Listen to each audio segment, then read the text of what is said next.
थलापति विजय की आने वाली फिल्म थालापति 69, जो शायद उनके एक्टिंग करियर की लास्ट फिल्म होगी, के लिए थलापति ने पूरे 275 करोड़ चार्ज किए हैं।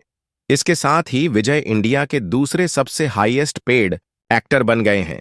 सबसे ऊपर इस लिस्ट में पहले नंबर पर अल्लू अर्जुन है। इससे पहले सिर्फ शाहरुख खान ही थे जिन्होंने किसी फिल्म के लिए 250 करोड़ चार्ज किए थे। लेकिन अब विजय ने भी अपनी फीस के रिकॉर्ड के साथ इंडिया के टॉप एक्टर्स की लिस्ट में जगह बना ली है।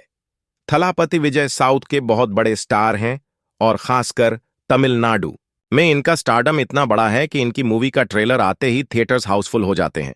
विजय की फिल्मों को लोग सच में त्योहार की तरह सेलिब्रेट करते हैं, लेकिन सवाल ये उठता है कि क्या उनका ये गॉड लेवल स्टारडम सिर्फ साउथ तक ही सीमित है या फिर पूरे पैन इंडिया में फैला हुआ है? क्या थलापति फैंस उन्हें इंडिया लेवल पर उतना ही पसंद करते हैं जितना तमिलनाडु में? तो आज की इस वीडियो में हम इसी बात को समझेंगे कि आखिर थलापति विजय का स्टारडम कितना बड़ा है और क्यों उन्हें इंडिया का सबसे मासिव सुपरस्टार कहा जाता है। सो मेक श्योर आप इसे वीडियो के एंड तक जरूर देखें। अरे मैं वो प्लेयर है सर जिसे भले ही गेम ना आता हो, मैदान में उतरा ना तो खलबली मचा देगा। लाइमलाइट और सोशल मीडिया से हमेशा दूर रहने वाले जोसेफ विजय चांद्रासेखार, जिन्हें हम सब प्यार से विजय थालापति के नाम से जानते हैं, तमिल सिनेमा की एक रिनाउंड फिल्मी फैमिली से बिलोंग करते हैं। उनके फादर एस चांद्रासेखार तमिल इंडस्ट्री के एक जाने माने डायरेक्टर हैं जिन्होंने अपने करियर में 70+ मूवीज डायरेक्ट की हैं। लेकिन इंटरेस्टिंग बात यह है कि उनके पिता हमेशा चाहते थे कि विजय एक डॉक्टर बने, लेकिन विजय ने बचपन से ही डिसाइड कर लिया था कि उनका ड्रीम सिर्फ और सिर्फ एक्टर बनने का है। यहीं से उनकी जर्नी शुरू हुई और विजय ने बतौर चाइल्ड आर्टिस्ट करीब 5 मूवीज में काम किया, जैसे वेट्री, पनियर पुष्पांगाल, अजहगान एटसेट्रा।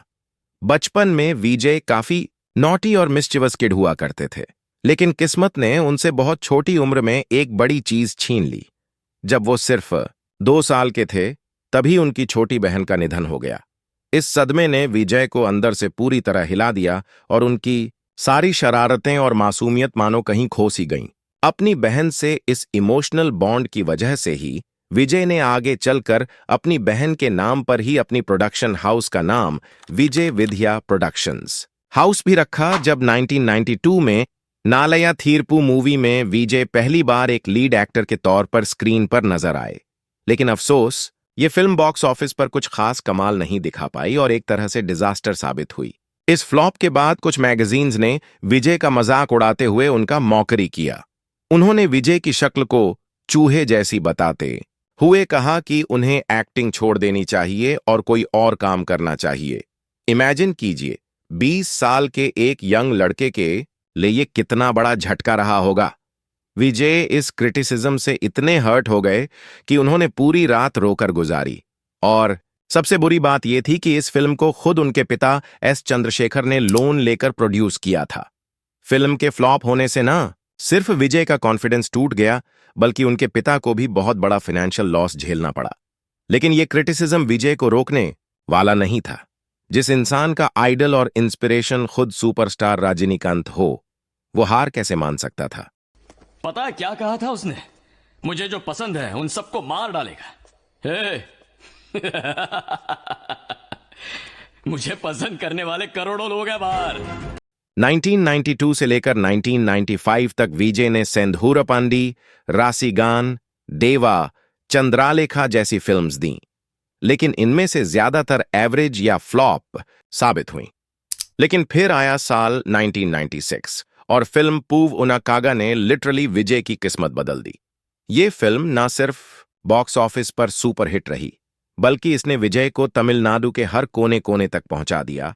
और मजे की बात यह है कि वही मैगजीन्स जिसने कभी विजय का मजाक उड़ाते हुए कहा था कि विजय की चूहे जैसी शक्ल है और वो हीरो बनने लायक नहीं है, वही अब उनकी तारीफ के पुल बांधने लगे। एकदम इन्होंने वक्त बदल दिया, जज्बात बदल दिए, जिंदगी बदल दी। 1994 में आई फिल्म रासीगान से ही विजय के फैंस ने उन्हें पहली बार इलाया थालापति यानी यंग कमांडर इन चीफ कहना शुरू किया। उस टाइम तक रजनीकांत सर ही तमिल इंडस्ट्री के सबसे बड़े सुपरस्टार थे। लेकिन पूवे उनाक्कागा मूवी के बाद फैंस को लगा कि Vijay is the next big thing, और तभी से विजय को इलाया थलापथी का टाइटल मिल गया, मतलब आने वाले समय के सुपरस्टार का ताज उनके फैंस ने विजय के सिर पर रख दिया। जिसके बाद विजय ने कधालुक्कू मरियाधई में रोमांटिक लीड और कोयम्बटोरे मपिल्लाई में कॉमेडी रोल प्ले करके खुद को एक बेहतरीन और वर्सेटाइल एक्टर के तौर पर साबित किया। विजय की पॉपुलैरिटी पीक पर थी, यहां तक कि उनकी एक मूवी थुल्लाधा मनामुम थुल्लुम 200 दिन तक थिएटर्स में लोगों को एंटरटेन किया। जिस तरह एसआरके की मूवी डीडीएलजे ने उन्हें एक वेल नोन सुपरस्टार बनाया, उसी तरह विजय की फिल्म खुशी ने उन्हें तमिल इंडस्ट्री का चार्मिंग हीरो में एस्टैब्लिश कर दिया। इस फिल्म में विजय ने एकदम गुड लुकिंग रोमांटिक हीरो का रोल प्ले किया, जो एक्शन में भी माहिर थे। यह फिल्म इतनी बड़ी हिट हुई कि बॉलीवुड वालों ने भी इसका रीमेक किया, और हद तो ये कि फिल्म का नाम भी कॉपी कर लिया।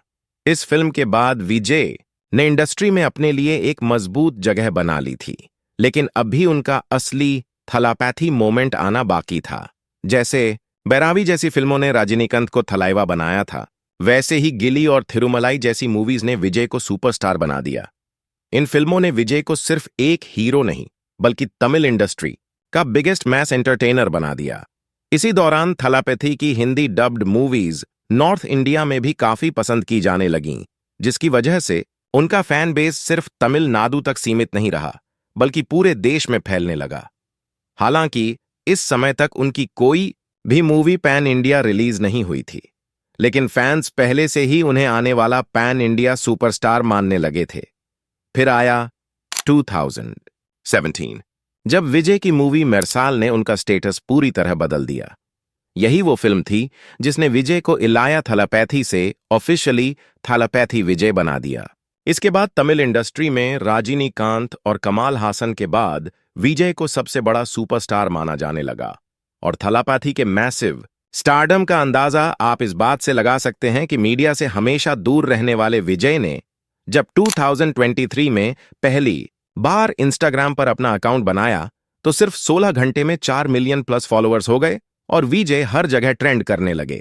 क्यों हिला डाला ना? जिस तरह रोबोट और शिवाजी से रजनीकांत और बाहुबली व कल्कि से प्रभास पान इंडिया सुपरस्टार बन गए हैं, वैसे ही सवाल उठता है क्या थलापथी विजय के पास भी वही पान इंडिया लेवल का स्टारडम है? मैं स्वीट है तो तू भी ब्लडी स्वीट है चाचा। साला तेरे को तो उसी दिन ठोक देना चाहिए था ना, मिस्टेक हो गया। थलापथी एक ऐसे वर्सेटाइल एक्टर हैं जिन्होंने अपने करियर में बार बार प्रूव किया है कि वो सिर्फ हीरो नहीं, बल्कि लार्जर देन लाइफ सुपरस्टार हैं। एक सुपरस्टार बनने के लिए सिर्फ एक्टिंग ही नहीं, बल्कि ऑडियंस के दिलों में वो larger than life narrative set करना बहुत जरूरी होता है। इसी नैरेटिव को थलापथी ने अपनी फिल्मों से गढ़ा। कत्थी, बिगिल और पूली जैसी फिल्मों में उन्होंने डबल रोल निभाकर खुद को एक मास हीरो के तौर पर एस्टैब्लिश किया। वहीं मेरसाल जैसी मूवी में उन्होंने ट्रिपल रोल निभाकर यह साबित कर दिया कि जब दूसरों के लिए एक रोल भी चैलेंज होता है, थलापैथी एक ही फिल्म में 3-3 किरदारों को परफेक्शन के साथ निभा सकते हैं। आज के टाइम पर शायद ही कोई एक्टर इतनी मेहनत करने का रिस्क ले, लेकिन थलापथी हर बार स्क्रीन पर अपनी एक्टिंग और कैरिश्मा से फैंस को यह महसूस कराते हैं कि वो सिर्फ स्टार नहीं, बल्कि द सुपरस्टार हैं। इसका सबसे बड़ा एग्जाम्पल कोविड के टाइम पर देखने को मिला, जब पूरी इंडस्ट्री डर के साए में थी और किसी की हिम्मत नहीं थी थिएट्रिकल रिलीज करने की। तभी थलापथी की फिल्म मास्टर ने थिएटर्स में रिलीज होकर बॉक्स ऑफिस पर 300 करोड़ से भी ज्यादा का बिजनेस कर डाला। यह साबित करता है कि विजय का नाम ही ऑडियंस को थिएटर तक खींच लाता है। इसके बाद उनकी रीसेंट हिट्स लियो, मास्टर और वरिसुअर ने भी ओवरऑल मैसिव कलेक्शन किया और साउथ में ब्लॉकबस्टर साबित हुई। लेकिन इंटरेस्टिंग बात यह है कि इन तीनों मूवीज के हिंदी वर्जन्स का कुल कलेक्शन मिलाकर भी उतना इम्पैक्ट नहीं दे पाया जितना सिर्फ कोविड के दौरान आई मास्टर ने किया। यही साबित करता है कि किसी भी एक्टर का स्टारडम सिर्फ उसकी एक्टिंग से नहीं, बल्कि उसके फैन बेस से भी तय होता है। साउथ और खासकर तमिलनाडु में थलापति विजय के फैंस का कोई मुकाबला नहीं है। उनकी मूवीज यहां फेस्टिवल की तरह सेलिब्रेट होती हैं। लेकिन जब बात आती है पैन इंडिया फैन बेस की, तो वहां थलापति अभी तक पूरी तरह एस्टैब्लिश नहीं हो पाए हैं। इसका एक बड़ा रीजन खुद विजय का अप्रोच भी रहा है।